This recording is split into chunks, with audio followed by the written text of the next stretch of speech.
Maç joyini olib tashlamagansilar. Ichi ozgina xom, ko'ryapsizlar.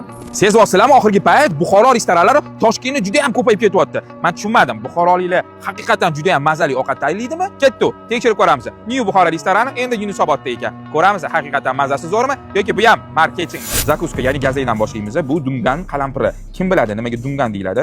Yozib ketinglar. Achchig'ligi me'yorida farshab takoy sochni pishgan. Bunga bitta alohida like. Menga bitta narsani tushuntirib beringlar. Buxoroda mastavani masalliqlar shunaqa yirik to'raladimi yoki povara настроенияsi yo'qmi? Juda yirik xolaganicha to'rab tashlabdilar ekan, qaranglar. Navari juda ham yaxshi. Menga ozgina yog'li qildi, qattiq solmadim. O'tgan gal qattiq solgandan keyin mazasini qatdan tushunardim dedinglar. Mastavanicha Buxoroni fatri bilan. Fatrni biladiganlar bormi? Fatr emas, fatr. Mana bunaqa botirib, yegan, boshqachalagan. Ikki xil somsa, bittasi olot somsa, hamma biladigan, ikkinchisi Buxorocha somsa ekan. Kim biladi Buxorocha somsa nimasi bilan farq qiladi? Ikkala somsani ichidagi masallig'i go'shti bir xil ekan, go'shti yaxshi, hidi yo'q, lekin ikkalasining xamiri o'zgacha dunyo. Mana bu katta Buxoro somsaniki juda ham yumshoq, olot somsaga ham alohida respekt. Bularga gap bo'lishi mumkin emas, deb aytay. Rucola salat ekan, sraz maslahat berardim. Mana mevalarning o'rniga pesto sous qilib, ozgina balzamический krem qilib podacha qilsangiz zo'r bo'ladi, chunki klassika bu. Burrata, rucola, pesto sous. Sraz aytib o'tmoqchiman, burrata juda ham свежий. Свежийligida shunaqa suyuqroq bo'ladi. Qurib qolgan bo'lsa, kesganinglarda значит burrata свежий emas. Umumiy olganda свежий yaxshi. Menga yoqdi, lekin pesto bilan undan ham zo'r bo'ladi. Aynan bu restoran o'zining shashliklari va vagurisi bilan karillagan. Hozir yeb ko'ramiz shashliklarni, lekin ne обычныйlarini yeyman. Bunisi qo'yyi umurtqasi ekan, bonfile qismi desa ham bo'ladi. Molli bonfile bitta bo'lganda, bunda ham shunaqa bo'lar ekan. Ozgina suyagi bo'lar ekan. Bo'lar ekan, местный go'shtdan normalniy ovqatlar qilsa bor, hamma ham muzlatilgan go'sht bo'lib ketdi. Bular go'shtni o'zligi Buxorodan olib kelishar ekan. Ishonmagandim, lekin yeb ko'rib ishondim.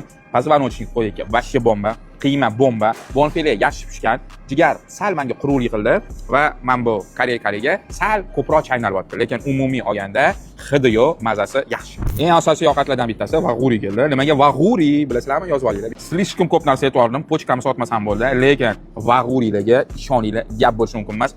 Javob kelasizlar, yeysizlar. Yoqmasa, o'sha gap basharanga tiqilib ketsanglar bo'ladi. Yaqinda bitta reklamasini voqmay qilayotgan joyga kirdim, yangi ochilgan joy. Baliq yegan odam shunaqa hidi kelib sasida, saboy sudak etgan odam sous ham solib berishmabdi-da. Balig'i hidi yo'q, bu juda ham yaxshi pishgan, ko'rinib turibdi, toza yog'da qovurishgan.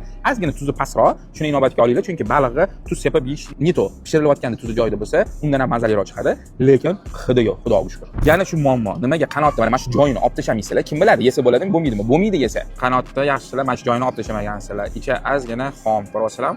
Yaxshi pishmagan.